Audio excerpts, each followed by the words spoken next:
So if you know me, I really like arcade games, and I have this weird thing where I like playing them in VR. Arcade games, carnival kind of games, all these mini kind of experiences, they're just fun for me. Air hockey, definitely one of my absolute favorites. I've checked out a whole bunch of air hockey games that I really, really loved. Well, this isn't just an air hockey game.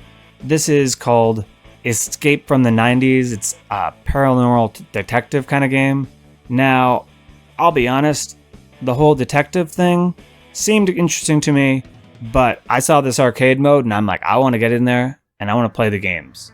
So this is going to be my thought process on the games themselves, but in terms of the mystery detective thing, I can't comment on that, but for the games, you've got I think it was about 6 games there, and realistically, none of them were amazing, but none of them really felt just truly horrible. There was definitely some lesser effort put into some versus the others, but I will clarify, this game is $12, so this is definitely not breaking the bank, and this arcade environment looks so cool.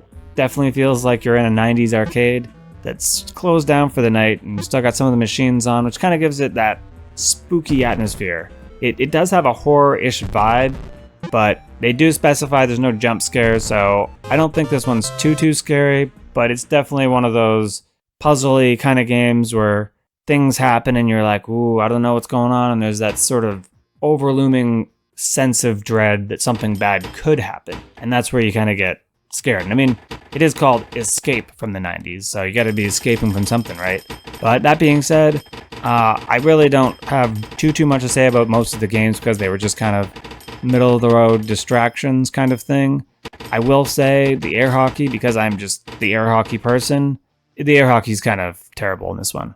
I really didn't like the air hockey. I felt like it just felt just janky and the tracking wasn't keeping up properly the way I liked and just didn't feel smooth. And I've just played, there's just like a great $3 air hockey game on App Lab. And I just don't think that for $12, if you're buying this just for the air hockey, you're going to get your money's worth.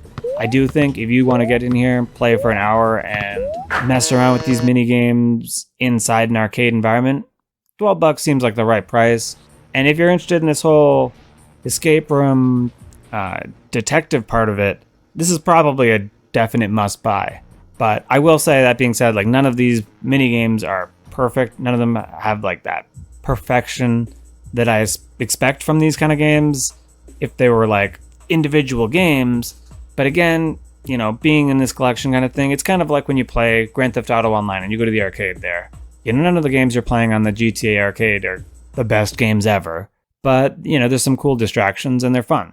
And they're sort of a game within a game, which is part of the allure. And let's be honest, having all these games you can just walk up to and just start playing, it's pretty cool for the Quest 2. I will overall say that I hope that Luna Beat continues this kind of series. I don't know which direction they go next because they already did 80s and 90s now. So do we go to the 2000s? Or do you go even further back in time and do the 70s? That'd be interesting. Maybe we get a Pong machine or something. But end of the day for me, I think that Escape from the 90s is a pretty solid game.